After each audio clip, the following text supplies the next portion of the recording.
Hello and welcome. I'm Steve Scully, contributing editor for The Hill, and thank you for joining us today. A forum on improving rare disease diagnostics and care, a very important conversation. I'd like to thank our sponsor, Alexion Pharmaceuticals, for their support for today's event. Of the 1 in 10 Americans living with a rare disease, only a small number of them receive a timely diagnosis. And even when patients do get diagnosed with a rare condition, a rare disease, that is just the beginning of their journey with complex and ever-changing healthcare system in our country. So today's conversation will explore the unique roadblocks that rare disease patients face in receiving accurate care, as well as the treatment available. And we'll examine what it will take to shorten the diagnostic journey for the 30 million Americans living with rare diseases. Before we begin, a few housekeeping notes. You can tweet us at The Hill Events using the hashtag #TheHillRareDiseases. We want to hear from you. And we are broadcasting live and we'll be taking your questions throughout the program. My first guest is Dr. Joni Rutter. She is serving as the acting director at the National Center for Advancing Translational Sciences, also known as NCATS. Before joining NCATS, she served as the director of scientific programs at NIH's Precision Medicine Initiative. Dr. Rutter, welcome. Thank you for joining me today. To get us started, I'd like to ask about how we make sure that the patients who urgently need the treatments get the treatments they need, and why does it often take so long to get those treatments in the pipeline? So rare diseases are very difficult to visualize in our healthcare system, in fact. And our healthcare system is very inadequate in terms of being able to identify rare disease patients. They're essentially invisible, so it's even worse than inadequate. They're essentially invisible. And the way that we classify diseases in our healthcare system is by using what we call an International Classification of Disease Code, or ICD code. And these are assigned to a variety of different types of diseases, but for rare diseases, only a small percentage of them have a classification, an ICD code classification. And so for the most part, rare disease patients don't really exist in our healthcare system. And so we need to change. That's one thing that we need to change, is to understand how we can classify those rare diseases in our healthcare system. So this is a big impediment that we're trying to embark upon. And NCATS is supporting a variety of approaches to enable researchers to help us find ways that we can identify rare disease individuals in our healthcare system as we speak. So that's one type of tool that we're using. The other issue that we'd like to do is, of course, raise awareness that rare disease do exist. And you mentioned at the top of the hour that 1 in 10 of Americans have a rare disease.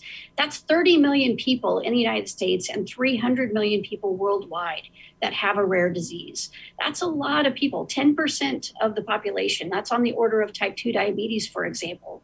And the economic burden of rare disease is something that NCATS has also recently established, and that has been validated by a variety of other individuals who or groups that have also looked at this economic burden.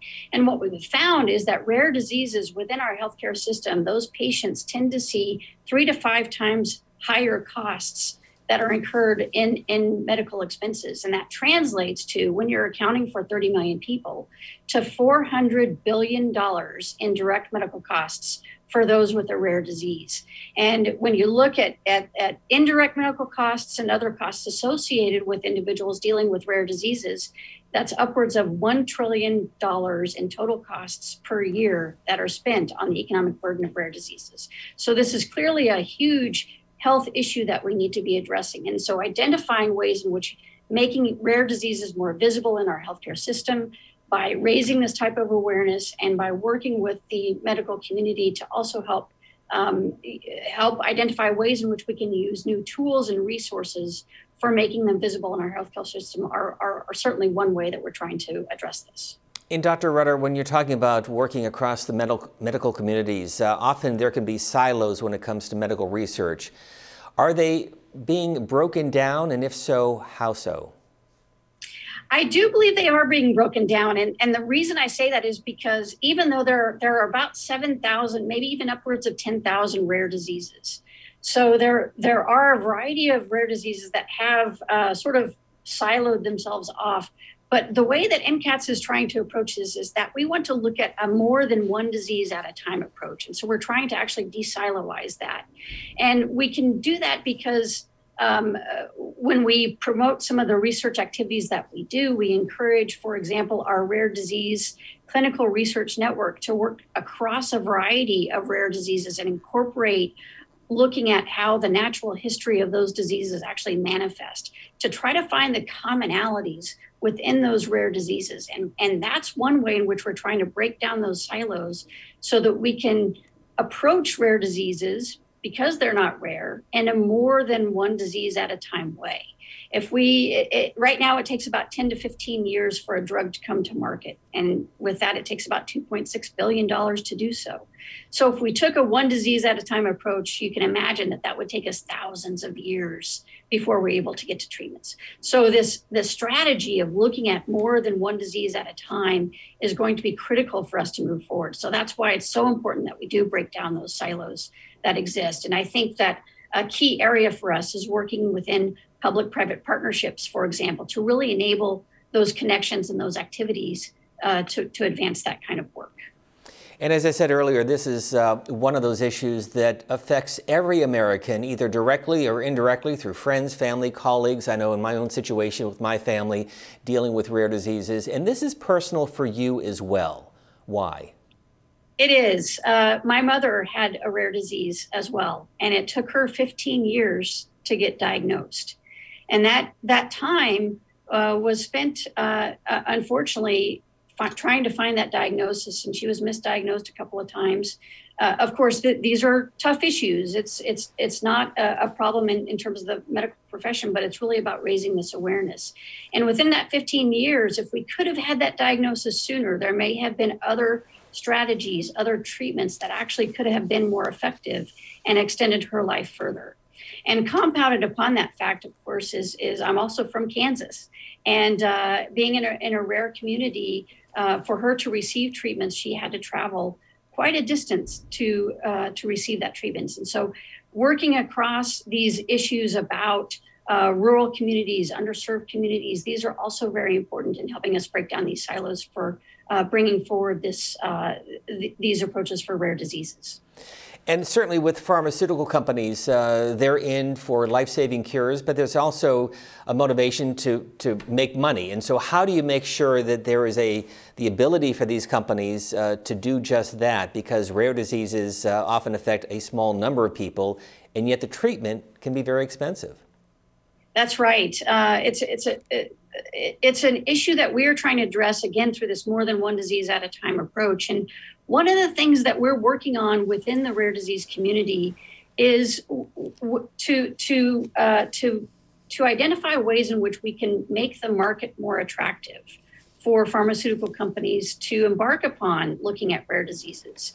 And one way to do that is to think about, again, identifying that commonality across rare diseases.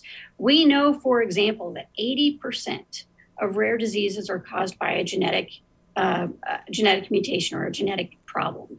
And if we can figure out ways to identify those genetic problems across the rare diseases, that can become sort of a platform-based approach. And using tools like gene therapy and gene editing, where you can go in and actually snip out the wrong mutation and replace it with the proper DNA code. That's an important way in which we think that therapies are going to be the wave of the future.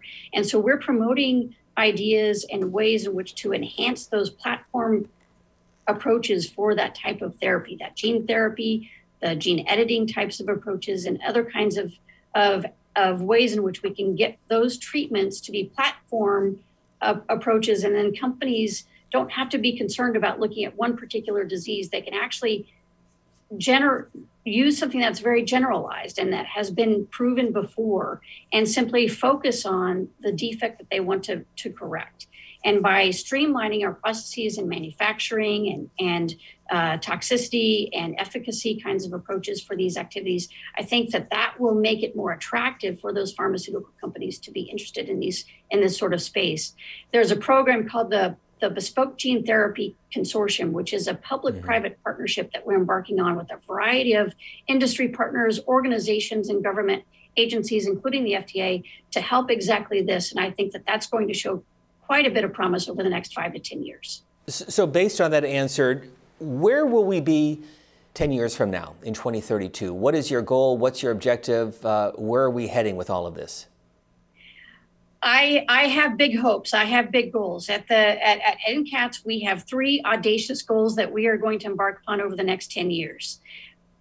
We want to bring more treatments to all people more quickly. And rare diseases are certainly the foundation by which we are going to be able to do this. And I think in 10 years, right now, I should say, give you a baseline. Right now, we have about 5% of diseases that have a treatment. Our goal is to bring that up to 25%, increase that by 5-fold in 10 years for treatments for rare diseases. And I think that by these types of platform approaches, by the shortening the diagnostic odyssey strategies, I think that we have a very good opportunity to get there. So we have a real opportunity to change the landscape for rare diseases. And I think all of these efforts will help us bring more treatments to all people more quickly. But can I just underscore your final point in about a half a minute left? Only 5% right now? That's correct. Only 5% of rare diseases has a treatment. Dr. Rutter, she is the acting director of the National Center for Advancing Translational Scientists, part of NIH. Thank you very much for joining us today for this very important conversation. We wish you the best. Thank you, Steve.